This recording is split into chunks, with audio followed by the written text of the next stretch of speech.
Among them were the American General Dynamics F-16 and the Northrop F-5.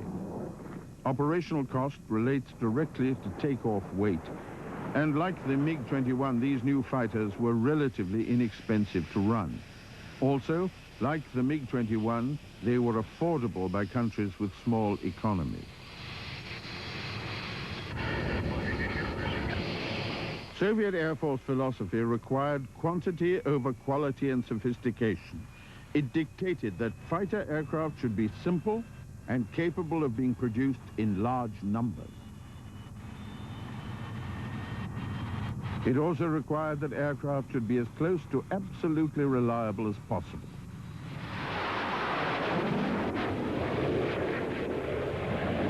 Under the Soviet system, only the most elementary maintenance was carried out by the combat units themselves.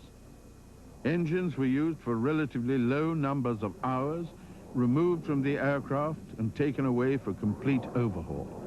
They were replaced by other engines fresh from the maintenance depot. This meant that engine durability or long life was not a crucial factor, and engine design did not need to be sophisticated.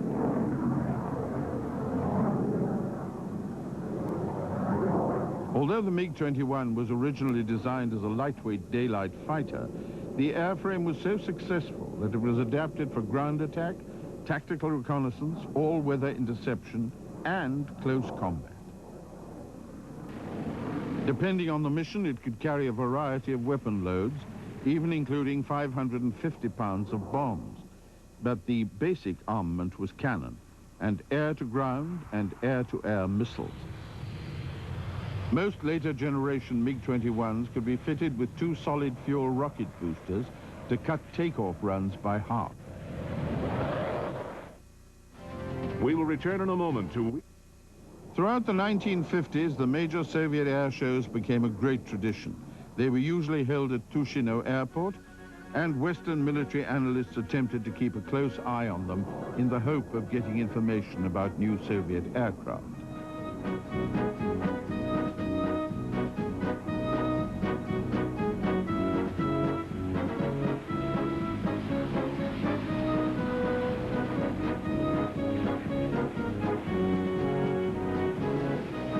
They were also used as an opportunity to show new defense hardware to Soviet allies and traditional client countries.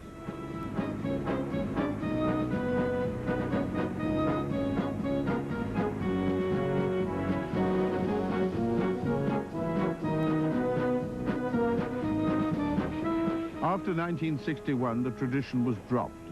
But in 1967, one major air show was held at Domodedovo, just outside Moscow, and MiG-21s, even an experimental short takeoff version, were well represented. The air show was a goldmine for Western observers because apart from the MiGs, a number of revolutionary new Soviet aircraft were glimpsed for the first time. But Domodedovo 1967 was to be the last of the great military air shows for many years.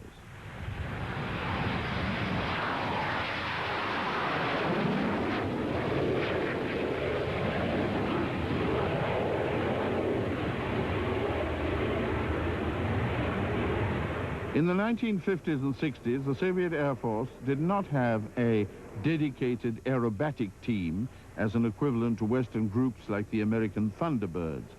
But the tradition of formation aerobatics was kept alive at the Kubinka Air Base, 40 miles west of Moscow.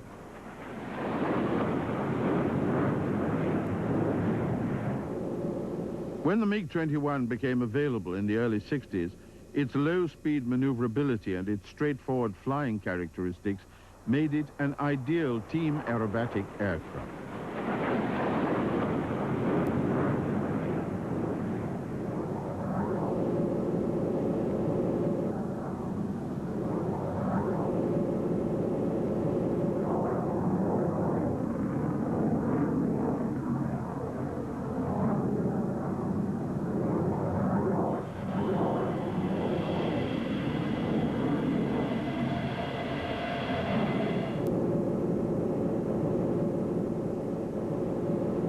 One of the formations developed to show off the MiG-21 was this shape, representing the delta planform of the MiG-21's wings. It was also exactly the shape of the Russian musical instrument, the balalaika.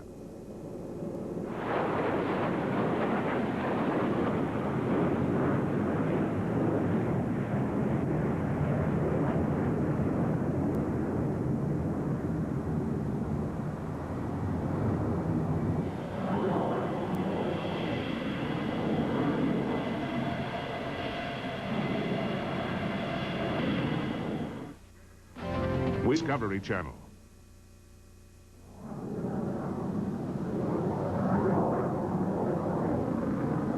The MiG-21 was designed as a war machine to serve in the defense of the Soviet Union. But by far the major part of the MiG-21's combat hours have been flown by pilots of non-Soviet origin. For many years, this caused Western defense analysts a problem in assessing its real effectiveness as a fighter. It was difficult to know whether they were assessing the hardware or the performance of pilots who may or may not have been properly trained.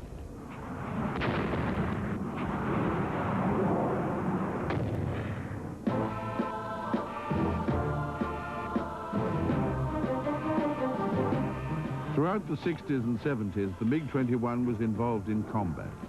The Indo-Pakistan War of 1965, the Six-Day War between Arabs and Israel in 1967, and the Iran-Iraq War of 1980 all used MiG-21 aircraft supplied by the Soviet Union. But Soviet Air Force aircraft, flown by Soviet pilots and controlled by Soviet ground controllers, were never really tested in battle. In late 1962, the Cuban Missile Crisis erupted, threatening nuclear confrontation between the United States and the Soviet Union. Surveillance flights above Cuba took photos which revealed that the Soviet Union was building offensive missile and bomber bases in Cuba. The Soviet Union claimed that the bases were defensive, but US President John Kennedy said the claim was false. He announced a naval and air blockade of Cuba to stop the shipment of more military equipment. Surveillance photos revealed medium-range ballistic missile bases and surface-to-air missile assembly depots. They also revealed the presence of Soviet fighter aircraft, including MiG-21s, and airstrips for their use. But Cuba was not to be the site of the first confrontation between these new Soviet fighters and American aircraft. My fellow Americans, as President and Commander-in-Chief, it is my duty to the American people to report that renewed hostile actions against United States ships on the high seas in the Gulf of Tonkin have today required me to order the military forces of the United States to take action in reply.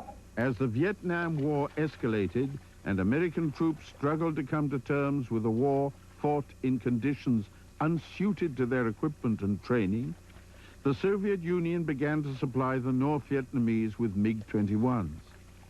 From 1965, they were transported through China, and when they arrived in Vietnam, Soviet military advisors were shocked to find that the latest electronic equipment had been stripped by the Chinese and replaced with their own domestic version. The MiG-21's major opponent in Vietnam was a giant of a fighter, the McDonnell Douglas F-4 Phantom. In North Vietnam, it was a David and Goliath struggle. The Phantom was an immensely successful aircraft. It was a two-seater, 3 times as heavy as the MiG-21. The MiG was more maneuverable, especially at low speeds, and more difficult to see in the sky because of its size.